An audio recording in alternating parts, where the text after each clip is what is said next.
अनीशा का वीडियो बोलती है कि सबूत तो है मेरे पास, ये मैं सच सच बता देती हूँ, पर मैं सारी चीज़ दिखाऊंगी नहीं अभी। और कल मैं जाऊंगी मायके, वहाँ से सारी चीज़ें कुछ करनी है मुझे।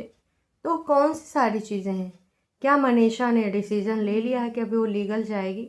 क्योंकि मनीषा का यहाँ से जाने के बाद वो रेड वेलवेट के सूट के साथ जो वीडियो आया था, उसके बाद से लेकर अभी तक कोई कंफर्मेशन नहीं है। और ये हम सारे जानते हैं कि लप्पू भैया बहुत ही बड़ा दिमागी गेम खेल रहे हैं, और इसमें इनकी बहन ने भी कंफर्मेशन दी है। कई बार कई लोग ना उनकी बहन की बातों को मीन करते हैं कि इनके पूरे परिवार में अगर हम किसी का भरोसा कर सकते हैं तो वो लप्पू भैया की बहन है। खैर, उनकी बहन भी लप्पू भैया से आहत दिखी हैं, क्योंकि उनकी बेटी के लिए कुछ शब्द बोले गए हैं और जिस पे लप्पू भैया का कोई स्टैंड नहीं दिखा। खैर, प्यार में घायल आशिक क्या ही स्टैंड लेगा। घर परिवार, भाई बीवी से ज़्यादा शादी के बाद तो कोई वैल्यू किसी को देता नहीं है। पेरेंट्स की बात दूसरी है। और ये जो रिश्ते होते हैं भाई बहन के, इसमें भी धीरे धीरे वो बात नहीं रहती है। ये चीज़ हम सब ने समाज में अपनी देखी है।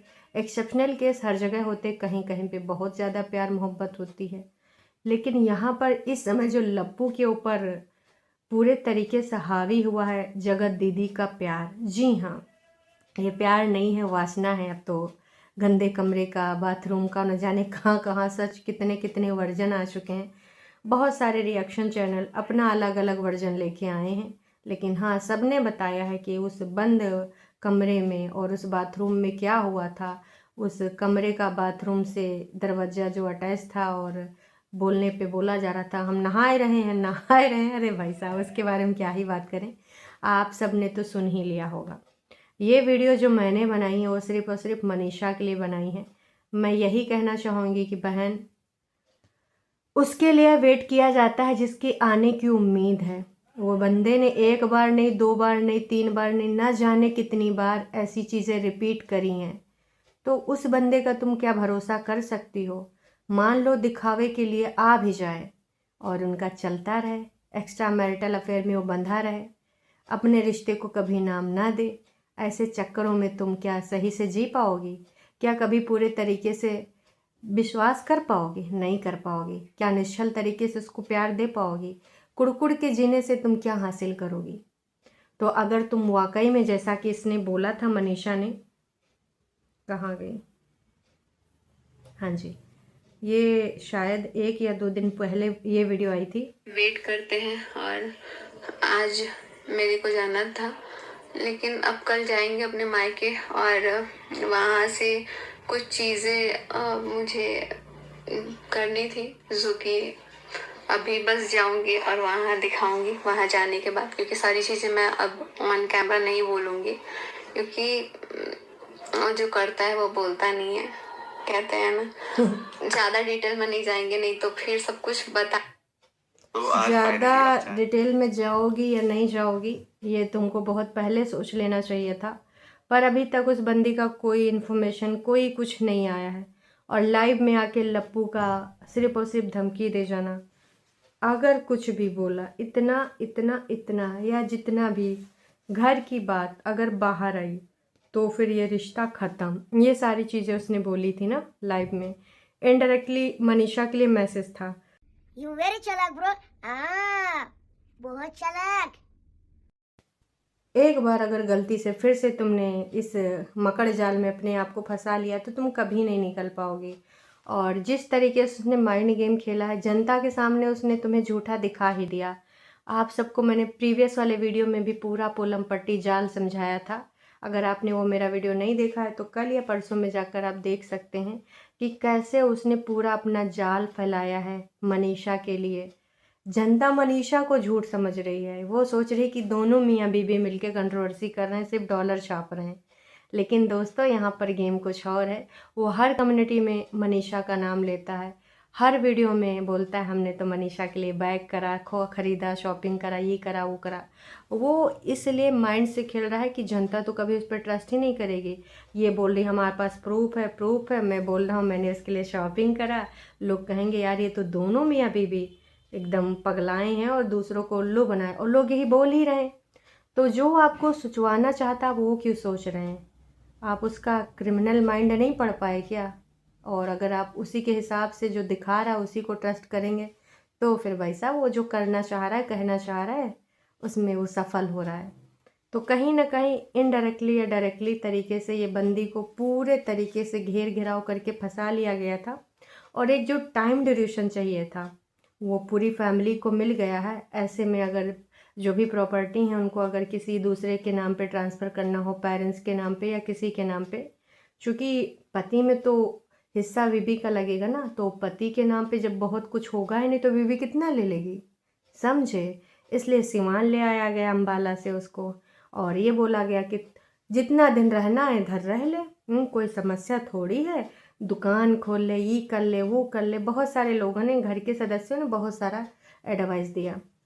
और वहाँ के तमाम लोग जब हमारी लाइव में जुड़ते हैं, दोपहर में जो हमारे चैनल पे लाइव होती है, उनका कहना होता है कि भाई हमारे यहाँ यही होता है, और मोस्टली समाज में ही होता है कि भैया जब तक बचे तो घर बचा लो। कोई भी तोड़ने के पक्ष में नहीं होता, पर जो बचना ही नहीं है घर, उसको कैसे बचाना है आप बताइए। इस बंदे पे क्या आप ट्रस्ट कर सकते हैं? हम आम जनता उस पर ट्रस्ट नहीं करते हैं, तो ये बंदी, इसने न जाने बाथरूम के राज और न जाने और कितने राज देखे होंगे, सुने होंगे, समझे होंगे। वो क्या उसको पूरी ज़िंदगी चैन सुकून से जीने देंगे? नहीं जीने देंगे। तो ऐसे में बहन, ऑडियंस तेरे साथ है, हर कोई साथ है, सब लोग तेरा साथ देने के लिए तैयार हैं। कुछ वो जो लोग हैं चाटुकारिता करने वाले, उनसे दूर रहो, ठीक है? जो सही सलाह दे रहे हैं उनकी बात सुनो। तुम्हें अब अपने लिए एक्शन लेना होगा और इसके लिए तुम्हें लीगल जाना होगा। बहुत सारी चीज़ें हैं, तुम इसी चीज़ में फंसी रहोगी और तुम्हारे साथ गेम होता रहेगा और तुम्हें झूठा साबित कर दिया जाएगा। आधे से ज़्यादा ऑडियंस तुम्हें क्यों गाली दे रही, क्यों अविश्वास कर रही है? मैंने भी तुम पे अविश्वास किया और बहुत दिन तक किया है, पर जब मैंने उसका माइंडसेट एक बार फिर से रीड किया, फिर मैंने अपना पॉइंट ऑफ व्यू बदला, क्योंकि भाई साहब वो बहुत शातिर इंसान है। एक बार अगर आप उसको समझ गए ना, तो आप बहुत अच्छे से समझ जाओगे कि ये पूरी फैमिली क्या जाल बुन रही है मनीषा के लिए। हाँ, एक बहन है जो थोड़ा अलग सोचती है, वो भी किस वजह से, अभी उसकी बेटी को भी कुछ पॉइंट आउट किया गया है, उसके लिए भी कोई स्टैंड नहीं लिया और अक्सर वो फैमिली के खिलाफ चीज़ें बोल जाती। इतनी बीमार रही है, कॉल तक तो गया नहीं, कोई मिलने तक गया नहीं, समझे? तो बहुत सारी चीज़ें हैं। और ऐसे दिखावटी रिश्ते, कहते हैं खून के रिश्ते, ये ऐसे खून के रिश्ते होते हैं। आशिकी में इतना डूबा इंसान की अपनी बहन के वो बेड में है, एडमिट है, तो भी तुम नहीं गए थे? शर्म आनी चाहिए। और उस जगत दीदी तो नहीं बोलूँगी मैं, तो घटिया औरत ही बोलूँगी। उस घटिया औरत की क्या ही बात करें, अपनी बच्ची तक की झूठी कसम खा गई। शर्म कर, बहन भी नहीं बोल सकती, बस तू शर्म कर ले, तू धरती पे बोझ है, बस मैं यही कहना चाहूँगी और ज़्यादा कुछ नहीं कहूँगी।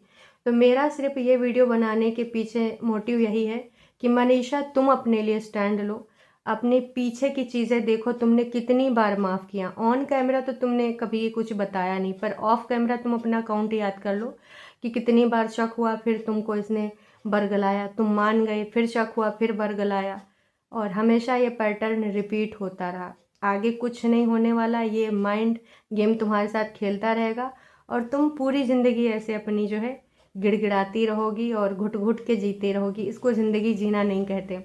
अपने पेरेंट्स को समझाओ, अपने पेरेंट्स को समझाओ कि वो तुमको पूरी ज़िंदगी ऐसा ही देखना चाहते हैं, घर बसाओ घर बसाओ। अरे कैसा घर, उस घर में कुछ बचा है? ऐसा कहते हैं ना दोस्तों कि कई बार कितना भी पैसा हो आपके पास, पर सुकून नहीं है और अपनों का प्यार नहीं है तो बेकार। जब हस्बैंड ही उसका नहीं तो घर का ईंट दीवार लेके क्या करेगी? जो लोग कहते हैं कि नहीं जी उसको डाइवोर्स नहीं लेना चाहिए, केस नहीं करना चाहिए, तो मैं तो कहूँगी भैया एक बार अपने आप को उसकी जगह रख लीजिए। मैं ये नहीं कह रही हूँ तुरंत डाइवोर्स दे दो, मज़े चखाओ ऐसे आदमी को। कानून की धाराएं हैं, तमाम लोग तो गलत मिसयूज करते हैं, तुम्हारे साथ तो सही हुआ है, यूज़ करो। कोई ढंग के वकील से मिलो, अपने जो अधिकार हैं उनका यूज़ करो। तमाम इन अधिकारों का दुरुपयोग कर रहे हैं। अतुल सुभाष की बीवी जैसी घटिया औरतें ऐसे कानून का दुरुपयोग कर रहे हैं। तुम्हारे साथ तो कितनी कुछ चीज़ें हुई हैं, तो इसके लिए तुम्हें अपना स्टैंड लेना चाहिए। आपके गांव की जो मुखिया हैं, सरपंच हैं, आई थिंक उनका मंजू नाम है, या फिर अगर करंट टाइम में कोई और है तो अगर वहाँ पंचायत वाला ही चीज़ होता है तो आप वहाँ उनसे संपर्क करिए। आप अपने डिस्ट्रिक्ट लेवल पे गूगल करिए कि कहाँ पे किससे महिला हेल्पलाइन या फिर जो भी चीज़ें हैं आप उनसे संपर्क करिए। आप यहाँ बूढ़भक नहीं बन सकती, समझी। चीज़ों को सीखने के लिए आप गूगल करें, यूट्यूब करें, हर चीज़ इन्फॉर्मेशन